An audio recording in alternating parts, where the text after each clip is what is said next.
Greetings and peace. I hope you and yours are doing well today, wherever you might be watching this from. And I hope you're all enjoying the month of May 2024 thus far. The topic that I would like to cover today is Michael Bradley's book, The Iceman Inheritance: Prehistoric Sources of Western Man's Racism, Sexism, and Aggression. Michael Bradley, not too much is known about him, but him being a white man and covering this subject is very impressive, to cover the true origins of all of the years of imperialism, racism, colonialism we've seen inflicted upon humanity by the white race. So again, I represent myself only, and I hope you and yours benefit from this message and teaching of this book. Now that you learned a little bit about Michael Bradley and what this book is trying to teach you, now we can get straight into the main message and point of this book. It addresses the inferiority complex of Caucasians and their attempts at world domination. Mr. Bradley challenges the Eurocentric view of history and points out the contributions of non-European civilizations to the world.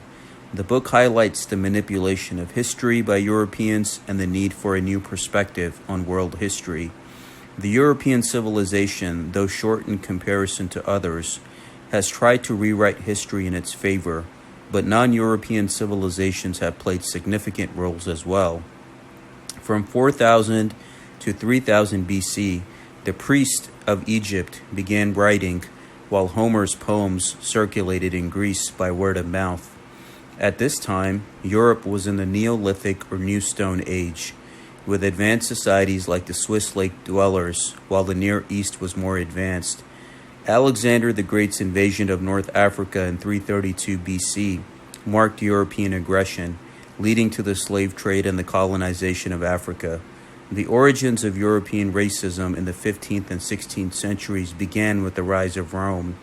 In the New World, the colonization by Europeans led to the destruction of native cultures. Despite early European misconceptions about Christianity, they used religion to justify colonization and exploitation of other cultures. Their impact outside of Europe was often destructive, as seen in Africa and Asia societies, both of these societies in Africa and Asia, and they were much more spiritually advanced before European contact. De las Casas describes the brutal behavior of the Spanish towards the indigenous people in the Americas, leading to the destruction of their civilizations. Racism was a driving force in the plantation system, causing resistance in Africa, the Caribbean, and Asia. Asian racism was different from African racism, leading to the Yellow Peril scare. Racism continued through pseudoscientific theories into the 20th century. The concept of race was developed to justify exploitation and enslavement. Dr. Montague argues that the idea of race is a dangerous myth. The African slave trade was a brutal example of inhumanity justified in the name of religion. Slavery has been a permanent feature in ancient civilizations, with the African slave trade being the most recent and well documented. The Christian Church played a role in the development of racism, classifying non-European people, especially black men, as inferior. Europeans justified slavery through the classification of races, creating a hierarchy with Europeans at the top. The rise of capitalism was built on racism. The 19th century saw resistance against racism, with great black intellectuals fighting against it. This book by Mr. Bradley highlights the racist behavior of Caucasoids, the Caucasian race, and calls for a racial psychoanalysis. Liberal anthropology serves as a defense mechanism to deny racial behavior. The denial of race is a way to hide the true nature of the white man's tendencies, specifically what we see here. The denial of racial differences in modern liberalism is a defense mechanism that is based more on quantity than quality. Progress, particularly in medicine, is touted as a sign of Western civilization's superiority, but it may be causing more harm than good. The increase in atmospheric dust from industrial pollution is leading to adverse climate changes, altering wind patterns and causing widespread famine. These changes could potentially lead to a significant decrease in food production and threaten the survival of millions of people globally. Western technological culture is contributing to climate change, with sub-Saharan Africa and other regions already facing droughts. Nuclear power generation poses threats as ancient accidents have occurred. And those accidents are so relevant in today's society, with also waste disposal remaining a challenge. Western civilization has transformed the world into a monoculture, impacting human survival. The Caucasoid progress and philosophy have led to conflicts and instability, with intellectual violence being a unique characteristic of the Caucasoid race. Despite advancements, Western civilization has brought destruction and threatens human identity. The Caucasoids struggle with paradoxes of human existence and lack tolerance for differing responses. They fail to reach a consensus on how to respond to the paradox, leading to dualistic conflicts throughout history. Western philosophy is inadequate for non-Caucasoids and has led to a psychological disorder known as the Kronos complex. This complex manifests in territorial and future-limiting behaviors, affecting human history significantly. The merger of past surpassing and future-limiting activities poses a threat to the future through technology and nuclear weapons, leading to a potential apocalypse. The book discusses the concept of the temporal dimension and how it influences human behavior, particularly in terms of reproduction and sexual conflicts. This book explores the idea of the Kronos complex, where humans struggle to balance their biological instincts with their temporal identities. Mr. Bradley also delves into the racial aspect of this complex, focusing on Western man's desire for future limitation and domination. He dwells into the Nazi belief in a cosmic struggle between fire and ice, with Aryans being seen as the superior race with the potential to become gods. The book links this theory to the idea of racial superiority and the belief in the innate intelligence of certain races. Further, it ultimately dwells into the idea of human evolution and the impact of different cultural beliefs on behavior, suggesting connections between biology, psychology, and cultural identity. The Aryans preserved superior qualities, leading to the belief in the new man who would rule the world. From their perspective, European languages originated in the Caucasian Mountains and the Caucasus Mountains. Glacial evolution led to Caucasian aggression, now seen as a liability. The white race's superiority and inferiority are dependent on environmental conditions. Caucasoid aggression may no longer be viable. Current Caucasoid predispositions are costly in a resource-depleted world. The future may belong to less aggressive races. Racism is a concept propagated by white people.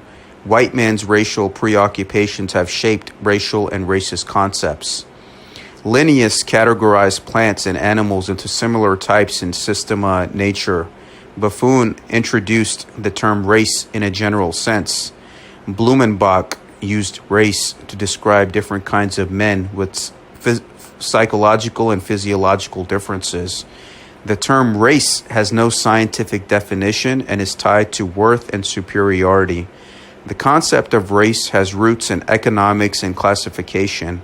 Europeans enslaved less technologically advanced peoples due to technological disparities.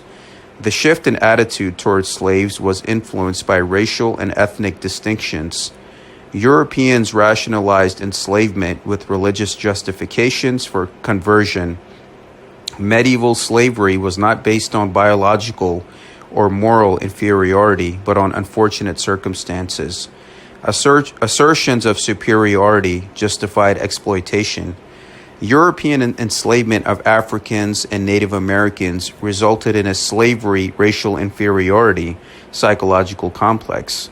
The Enlightenment led to the abolition of slavery, with industrial areas leading the opposition due to steam power. The concept of race evolved with Darwinism, suggesting differing evolutionary potentials among races. The justification for slavery shifted from religious to evolutionary arguments before its abolition. Darwinism, though too late to perpetuate slavery, fueled racial discrimination and justified atrocities such as the Holocaust. The theory of evolution also led to the pseudoscientific classifications of humans based on race. Human physical characteristics like skin color and nose shape were historically used to classify races, but these differences are superficial and irrelevant in terms of evolution. The anthropologists struggle to define race, and the concept has been widely challenged. Variations in characteristics do not correlate consistently, making racial classifications arbitrary and unnecessary. Despite this, many experts still categorize human populations into major groups or races, without a clear reason for doing so. Differences in cranial capacity, often used to support racial classifications, also do not align with skin color or other physical traits. Ultimately, race is a socially constructed concept with little biological significance. The debate on the origin of races involving two major explanations, with one suggesting human races evolved separately and the other proposing a single species adapting to different environments. Kuhn's theory, criticized for a lack of factual support, suggests different races evolved at different times and levels of evolution. Kuhn's claim of Caucasoids being the earliest and most evolved race has been disputed. Critics argue that Kuhn's reliance on biological factors and ignorance of cultural evolution weaken his theory. While current racial differences are minimal, Kuhn's opponents may need to consider the concept of species and race in evolutionary terms. The book discusses the concept of race and evolution, going further, suggesting that the different races of Canada geese can interbreed but maintain distinct genetic characteristics.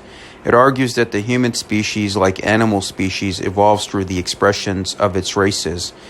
And Mr. Bradley examines the extermination of certain races, such as the Bushmen and the Australoids, due to factors like geography and competition. While these races were labeled as primitive, evidence of advanced cultural practices like art and communication with animals suggests otherwise. Mr. Bradley shows a discussion on the unique capabilities of the capoids, highlighting the potential loss of valuable traits due to extermination. Going further, Mr. Bradley discusses the evolution of the human species, arguing that species evolve through the activity of component parts rather than a unit. The concept of races and species in relation to human evolution is debated, with the idea that intelligence and culture are not solely based on biological specification. Mr. Bradley suggests that Western culture, created by the Caucasians, the Caucasoids, has dominated the world but may not be inherently good or superior. And the assertion is there that the Caucasoids possessed higher levels of aggression compared to other groups. Going further, the concept of racial accounting and the difference in aggression levels between Caucasoids and other groups differs. Mr. Bradley suggests that the rigors of evolution may have traumatized the Caucasoids, leading to their higher level of aggression. And further, it goes into the debate around the emergence of sapients in Europe, with conflicting evidence from fossil records. Mr. Bradley questions Kuhn's definition of Homo sapiens based on skull morphology and argues that the Neanderthals were likely fully sapient. And this specific chapter concludes by discussing the Kirpina collection, suggesting the emergence of modern sapiens characteristics around 125,000 years ago. Going further, Mr. Bradley discusses the discovery and characteristics of Neanderthals, suggesting that they were a primitive form of human race with some unique traits. Neanderthals were thought to have lived in Europe for a long time and may have been a step back in human evolution. Mr. Bradley mentions the confusion surrounding Neanderthals' place in human evolution and their cultural development. Different discoveries, like the Sacopastore skulls, provide some insight into the physical characteristics of Neanderthals. And going further, the origins and traits of Neanderthals, it emphasizes their primitive nature and their evolutionary regression. The skulls from the Psychopastroi have volumes of 1,200 between 1,450 cc and 16 Wormian bones, resembling Homo erectus and Neanderthals. Kuhn suggests a Sinanthropus mongoloid presence in Europe with proto-Neanderthal characteristics. The origin of Neanderthals could be from a mixture of European Caucasoid and Eastern Sinanthropus mongoloid stock or indigenous evolution in Europe. Physical characteristics and distribution of Neanderthals are well known, with 82 true Neanderthals found in 42 sites in Europe.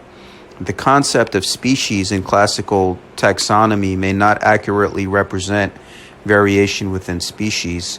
Le Chapelle aux Saints is the most complete Neanderthal skeleton, exhibiting extreme variations from the standard Neanderthal characteristics. The Neanderthal Caucasoids were once thought to be brutish, but recent studies show that they were adapted to cold climates. Kuhn argues that the prognathous jaws of Neanderthals were stretched due to nasal development. Neanderthal postcranial skeletons are similar in size and shape to modern humans, with broad hands and feet. The curvature of Neanderthal ribs suggests a deep chest cavity.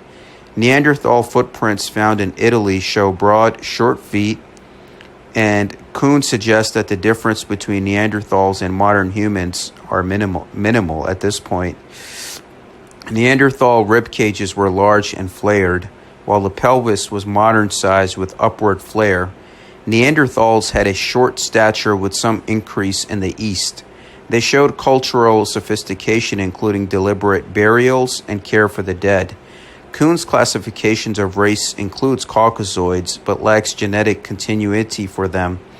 Neanderthal genes may have been absorbed by modern Eurasian populations. The term race is questioned in the concepts and the context of Neanderthals and modern humans. Neanderthals may have contributed to the modern Caucasoid state.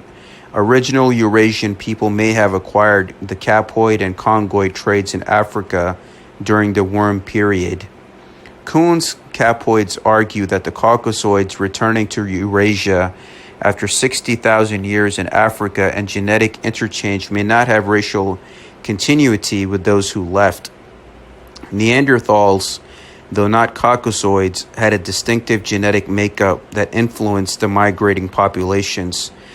The pendulum swing of judgment on Neanderthals from brutish to enlightened flower people reflects intellectual trends. Neanderthal physical adaptations, such as rounder bodies and robust skeletons, suggest cold adaptation strategies for survival during the worm glaciation.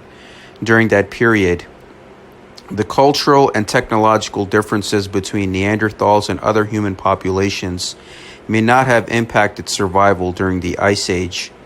The Upper Paleolithic cultures that developed upon the return of modern humans to Europe may have been influenced by encounters with other advanced populations. Ultimately, physical adaptations rather than cultural advancements may have been crucial for survival during the last Ice Age. The value of physical adaptations has been underestimated due to the prejudice against viewing humans as animals. Upper Paleolithic technology may have relied on genetic resources, potentially from Neanderthals, to ensure survival.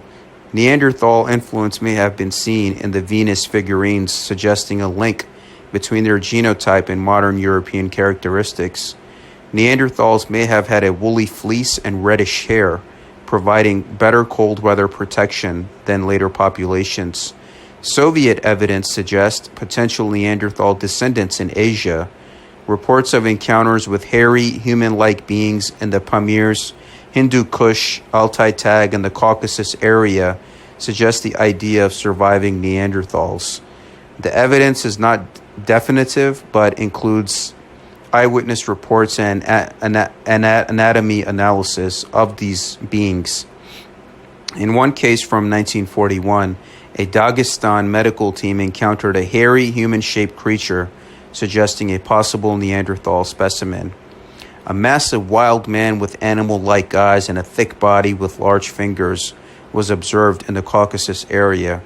Reports of similar creatures, known as the Kaptar or Almas, were found in the other regions. Footprints and descriptions align with Neanderthal characteristics, leading to speculation that Neanderthals may have survived and retreated to remote mountainous areas such as the Caucasus, the Pamir-Elburz region, and the Altai Barrier.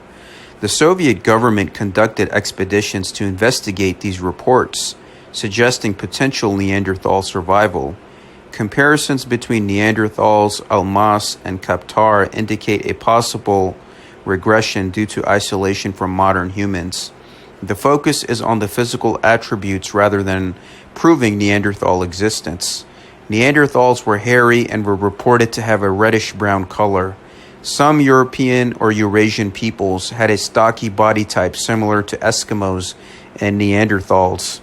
Neanderthals had adaptations to cold conditions, possibly including fur. Neanderthal characteristics may have influenced the body types of modern Caucasoids.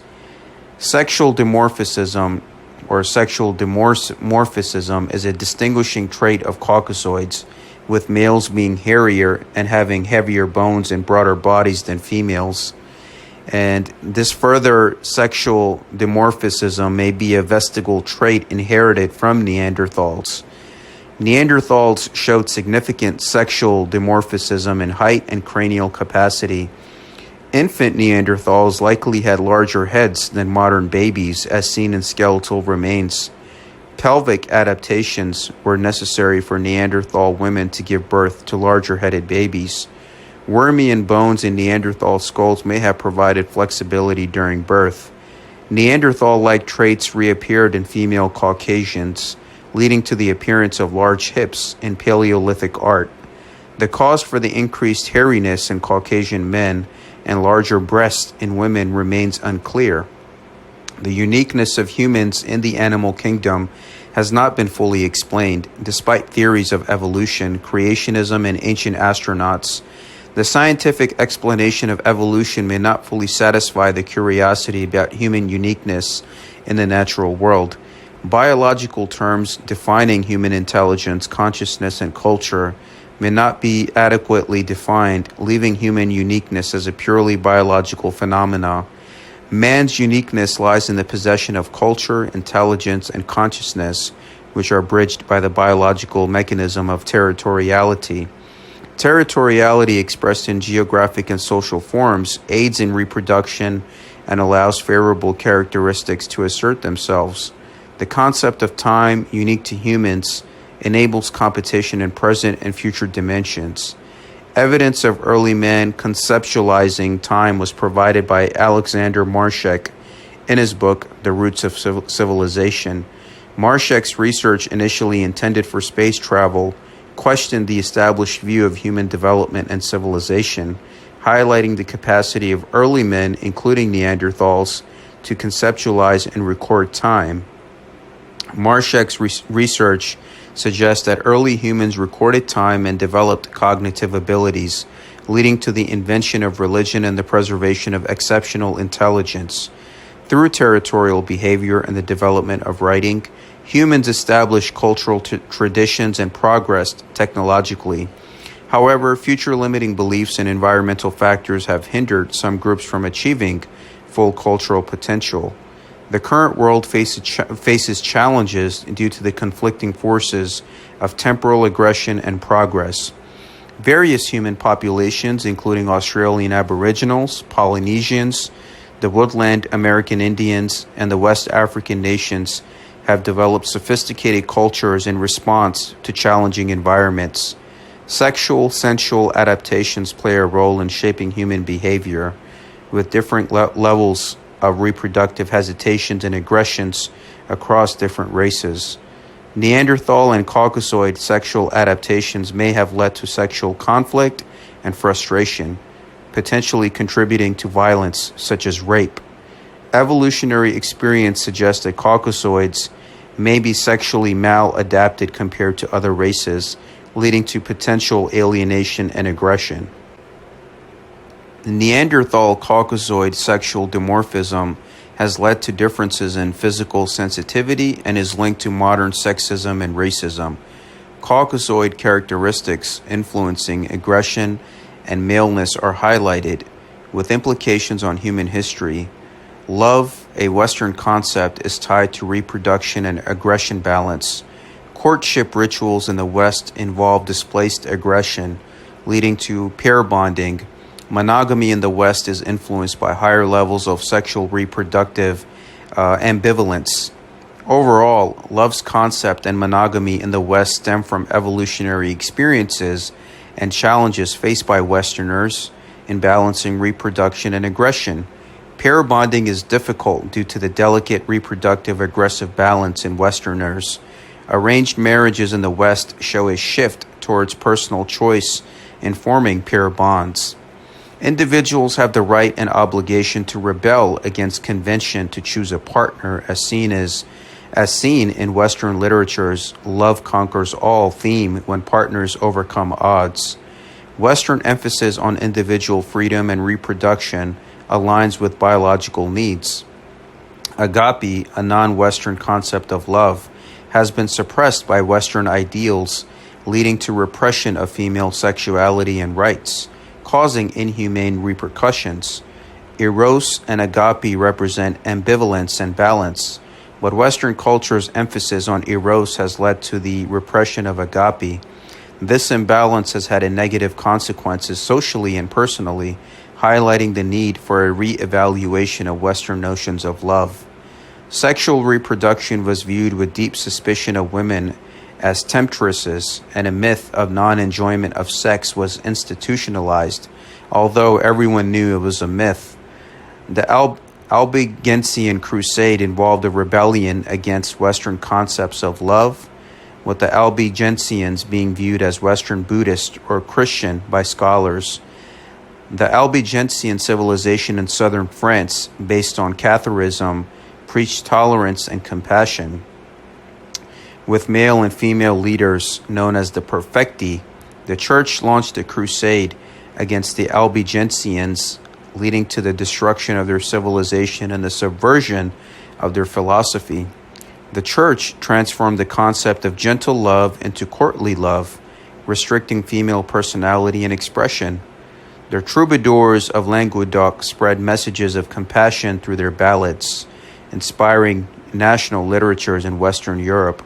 The Albigensian Crusade marked a turning point in Western history, allowing Western identity to develop along lines of psychobiology. The full force of Neanderthal Caucasoids maladaptations in Western history began to be seen about 1,000 years ago, despite influences dating back 40,000 years ago. The civilization of ancient Egypt, often seen as the beginning of Western history, was not a Western achievement, with Egypt being in Africa, and how the Greeks basically stole everything from them, including the philosophy.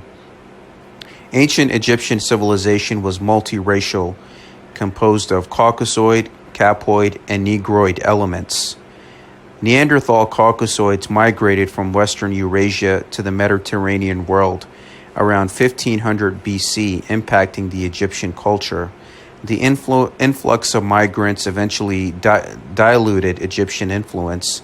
The fall of Rome in 378 Common Era, or known as AD by some, marked a shift to a male-dominated society in the Western world. The Albigensian Crusade around 1100 AD, or Common Era, reflected Western man asserting himself based on his unique psychobiology. European writers have delved into the importance of the Albigensian Crusade, with numerous books published on the subject since 1960. They argue that the Crusade was a significant turning point in human history, marking the cohesive expression of Western identity. Western literature, particularly novels, has focused on love and human motivation, but has failed to provide meaningful insights, serving mainly as entertainment and intellectual gratification. In contrast, non-Western literature and art have different focuses, with Western art predominantly depicting humans, especially nude females, while Eastern art often explores natural life. Ultimately, Western literature's preoccupation with undefined concepts like love may reflect a maladaptation in Western psychobiology. The female nude has been a significant element in Western artistic expression for thousands of years, reflecting Neanderthal Caucasoid males' fascination with females, sex, and reproduction. Comparatively, Oriental artists did not obsess over sexual differences like Westerners, and only primitive cultures, not advanced civilizations, shared Westerners' obsessions with sexual depictions. The Western preoccupation with progress and control has led to societal and environmental crises, highlighting the dangers of unchecked technological advancement. The concept of going backward rather than always moving forward is suggested as a potential and possible solution. Despite arguments that man is free from biological determinants, the presence of such factors in shaping behavior is emphasized as a crucial reality. Adverse environments may have hindered cultural development among races, particularly Caucasoids exhibiting destructive behavior. Ancient Egypt and pre-European China serve as examples of sustainable non-Caucasoid civilizations which were destroyed by Caucasoids. Egypt showed a mix of Negroid, Caucasoid, and Capoid characteristics, while China exhibited Mongoloid traits. These civilizations did not prioritize mechanical multiplication of power, unlike Europeans who developed steam engines. Egyptians and Chinese used single-backed galleys for transportation, while Europeans focused on multi-banked designs. This difference in energy utilization sets them apart. Mr. Bradley discusses the Western tendency to discover and maximize power through mechanical contrivances compared to the Chinese and Egyptians who focused on natural relationships. Examples included the use of steam power and ancient engine principles. Western aggression is illustrated through naval and military strategies. The Chinese junk boat and the French sailor Eric Tabarly's innovative yacht design showcase alternative approaches to harnessing power for efficiency and stability. The emphasis on harmony and balance in the non-aggressive worldviews of the Chinese and Egyptians offers a potential solution to Western technological dead ends. Tabarly's creation of the Penduic 5 or the Penduic V was not revolutionary, but based on Chinese junk principles of stability, safety, and carrying capacity. Chinese rudders were innovative and practical, serving as both keel tabs and rudders, balancing forces efficiently. Colonel Hasler studied Chinese sail rigs for competitive advantages in yacht races. Chinese sail rig efficiency was recognized by Western sailors like Joshua Slocum. The Chinese junk symbolizes balance and harmony in Chinese culture and poetry. Modern ship designs are reconsidering wind power due to escalating fuel costs and environmental concerns. Wilhelm Proles designed a modern windship based on Chinese junk principles with computer-optimized efficiency and sustainability. Computer studies show windships could be competitive with the steam on a global scale, highlighting the practicality and efficiency of ancient Chinese maritime technologies. In 1958, the Proy's design was ahead in competitiveness with increased fuel costs and labor for cargo ships. Progress is seen as unsustainable and self-destructive. Egyptian and Chinese civilizations made advancements in health with color therapy and agricultural productivity with music stimulation. Recent studies show that sound and music stimulate plant growth better than chemicals. Non-technological food preservation methods like pyramid shapes are being studied. The civilization's stability was attributed to sensual factors, not just aestheticism, with modern Westerners are turning to Eastern philosophies. And we see that today. The conclusion, as we head into the finality of the book, suggests that the sexual sensual adaptations may be more important than aestheticism in societal stability. Mr. Bradley discusses the importance of considering cultures in their entirety and the impact of sexual sensual behaviors on different civilizations. He suggests that adopting some aspects of non-Caucasoid civilizations could combat Western anti-nature psychology. There is a focus on the importance of sexual sensual behaviors in displacing aggression and promoting a more peaceful society. Ancient Egyptian art depicts the love for cosmetics and jewelry with emphasis on the eyes and nipples. International trade was primarily for incense, used for religious purposes and the production of scented cones of fat. Egyptian artifacts included personal jewelry like necklaces and anklets. Egyptian social life included music and dancing girls with transparent dresses and ornament belts. The Egyptians were portrayed as sensual and enjoying life, contrary to the Western perception of obsession with death and destruction. Indian and Chinese civilizations also embraced sensuality and eroticism, as we see that in the Kama Sutra and other stuff that comes from the East. Western fashion has historically emphasized sexual differentiation, similar to ancient civilizations. Western cultures have promoted sexual fidelity while engaging in premarital relationships. The emphasis on pair bonding is reflected in clothing styles. Western fashion reflects a fixation on sexual dimorphism similar to primitive cultures. This fixation on sexual fertility in fashion may provide insight into primitive worldviews. Hostile environments prevented people from developing a full understanding of time and communication with past, present, future in continua. Reproduction and sexual adaptations were hindered by geographical and glacial events. Our sexual behavior and clothing choices differ from primitive cultures due to racial characteristics and sexual maladaptations. The current trend towards less sexual differentiation in clothing is seen as a positive step, but may also be linked to aggression and anti-sexual attitudes. Western civilization's aggressive behavior and environmental impact poses a threat to the world. The argument challenges the idea of humans being free from biological determinants, suggesting a potential human disaster. The future holds possibilities of destruction, regression to ancient social structures, extraterrestrial intervention, and overcoming biological determinants through cultural mechanisms or continuing current progress. The first and last options are seen as problematic due to the resilience of human life and limitations of the environment. Western culture has reached its peak and may collapse due to environmental limitations. Extraterrestrial intervention is a possible future scenario with some scientific credibility but may not be beneficial. Alien contact theories like Duncan Lunan's and Soviet scientist Sergei Kaplan's hint at the possibility of past interactions. Studies on the Dogon people's cosmic beliefs and UFO sightings support the idea of extraterrestrial influence. However, the likelihood of an alien intervention in the near future is deemed improbable by experts like Carl Sagan and Frank Drake.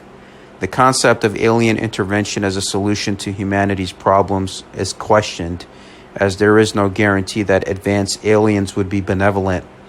The future of Western civilization may lie in self-directed adaptation to avoid collapse.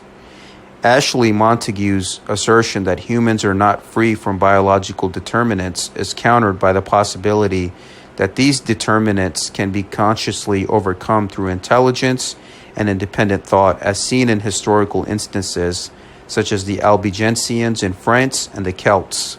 The influence of ancient Egyptian culture in shaping non-Western values is highlighted, emphasizing the need for Western society to confront and accept its own psychological and psychobiological tendencies rather than deny them out of shame, as portrayed in the character of Cyrano de Bergerac.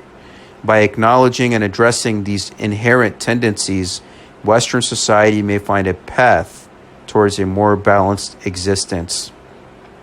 Mr. Bradley discusses the objections and counter-arguments to the idea of higher aggression in Caucasoid people, focusing on examples of non-Western aggression and the Mongol expansions. He highlights that religious wars in the Valley of Mexico were different from Western conflicts, and Mongol aggression was motivated by environmental necessity. Scholars have introduced linguistic evidence suggesting cultural influences on American Indians, and Mongol expansion did not experimentally or permanently impose culture. Mr. Bradley argues that Western expansion was different from non-Western aggressions, as it was motivated by population and environmental factors. Western culture is unique in its expansion and aggression based on cultural, religious, moral, and racial superiority. Japan's aggression, especially in adopting Western militarism and technology, is compared to Great Britain. The Eskimos are cold adapted due to historical climate changes, but their population has declined due to Western influences. Overall, Western aggression is not found in the East, with Japan being an exception. Mr. Bradley discusses the decline of Eskimos and the extinction of the Capoids and the Australoids due to factors including genetic traits and geography.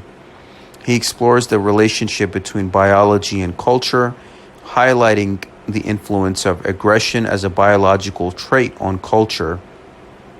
Mr. Bradley argues that culture can transcend biology, but this may have negative implications. And as we head into the conclusion and wrap up the summary, the emphasis is there on the need to understand and modify culturally dictated behaviors and attitudes influenced by biology. And the suggestion is there on a complex interplay between biology and culture in shaping human history. Living organisms assimilate radiocarbon at a fixed rate during their lifetimes, which ceases at death. By measuring the remaining radiocarbon in organic samples, the age of organism can be determined. However, accuracy relies on the assumptions that the amount of radiocarbon in the atmosphere has remained constant. Calibration of radiocarbon dates using dendrochronology has revealed discrepancies in dates before 2000 BC or before Common Era. Megalithic cultures in Europe predate civilizations in the Middle East. Further research has led to the discovery of Neanderthal remains in the Americas, challenging established views on human evolution. Additionally, interpretations of literary works like Shakespeare's Hamlet and Dante's Divine Comedy may have astronomical explanations. This new perspective may revolutionize the understanding of human history and civilization. And further, the discussion is there on the relationship between the cave-dwelling Europeans and astronomical truths, especially in works by Shakespeare and Dante. Further, it explores the concept of the pre-Caucasoid in the Indian subcontinent influenced by Far East and Central Asia. This book, The Iceman Inheritance by Michael Bradley, argues that the white race's aggression has led to the destruction of early African and Eastern civilizations, and this is something that should be studied by all of the people. Now, as I wrap this up, I hope you were able to benefit from this book. As you see, it addresses a lot of controversial things from what I've covered so far, and I hope you benefited from it. And please check it out, since this book was censored and criticized, and read it for yourself and try to teach this information to others. And we're seeing that same Western aggression happen today, even with the Israel-Palestine situation. But thankfully, today's generation is shooting all of that down. So I'm proud of them that some change is happening. So thank you, and I hope you benefited from this.